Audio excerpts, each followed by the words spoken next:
Hey guys, and welcome back. For this video, we're going to be talking all about curl training and styling your natural curls. I'm starting with freshly washed hair. I put in a leave-in conditioner. I have added my part and combed through with a wide tooth comb and a wet brush. As you can see, it's very smooth and manageable. It's very important that I keep a water bottle on hand and keep re-wetting my hair throughout this process. You do not want your hair to be drying up as you're applying your products. So I'm going to start off with a little spritz. When it comes to choosing styling products for your natural curl, it's good to know the porosity of your hair because that's going to help you determine what type of styling products you're using, whether it's a mousse, a cream, a gel, so on and so forth. My hair is nice and wet, and I'm going to start by applying an air dry cream all the way throughout. Now I'm going to section my hair off into thin sections as I go through with my comb to define. If you have too thick of a chunk that you're working on, it's going to change the way that your curls turn out. There's nothing wrong with it, it's just more so what end result you're looking for. I've tried a couple different types of curl defining brushes, and the one that I always use is from Curl Organics. I just like the way that this one glides through my hair and the definition that it gives me. It comes in different colors and it's super easy to use. You can either work in a wide section horizontally, or you can take a thinner section and work vertically going outwards. But either way, what you want to focus on is pulling and lifting that hair up, out, and away from your scalp. You never want to brush down. So I'm just going to take a thin section starting at the root, lifting up and out, and as I come to the ends, I'm going to give it a little flip underneath. I recently cut my hair short, so these layers underneath, you're not going to see as much definition, but we're going to get to that. I'm going to shake the hair loose. You want to let your curls tell you what direction they're naturally supposed to go in, and from there, I like to finger coil. Just like so, and then a little scrunch.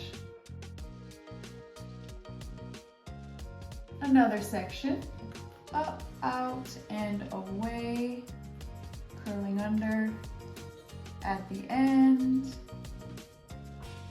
shaking it out a bit, and finger coiling in the direction that my curls tell me to go.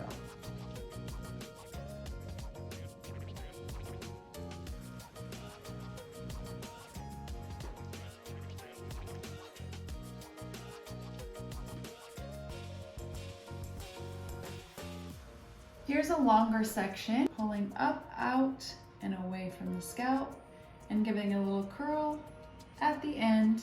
I'm going to shake them loose and finger coil.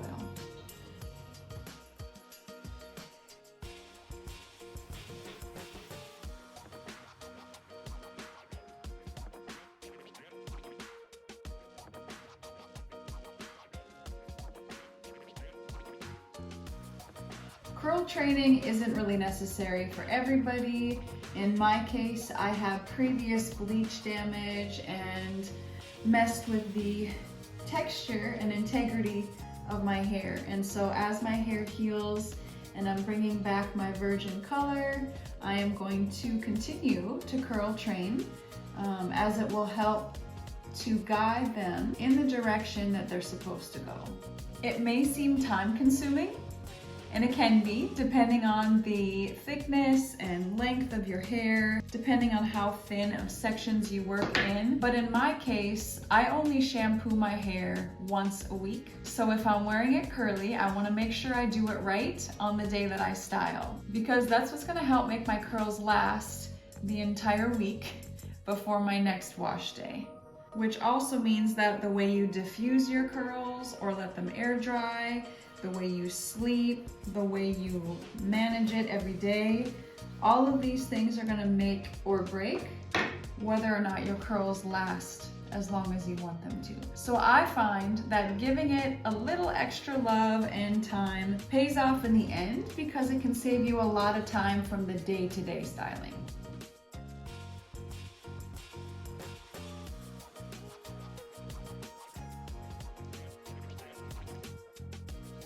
Some people like to finger coil very thin pieces, and others prefer to do it in larger clumps.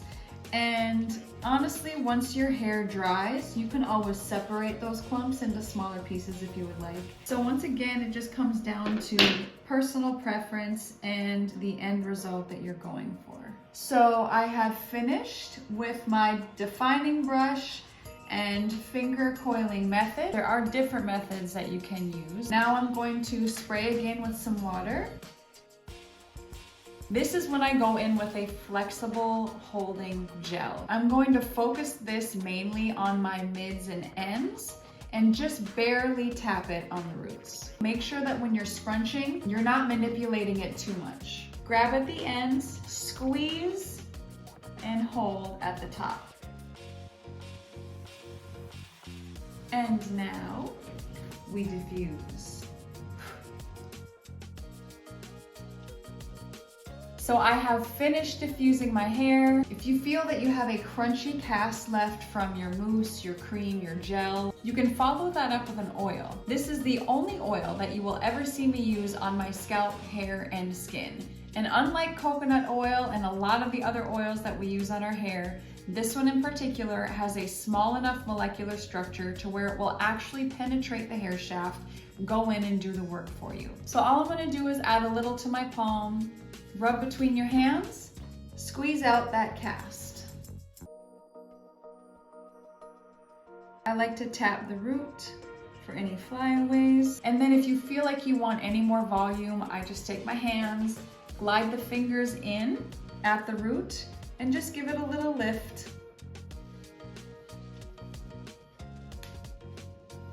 And that's it.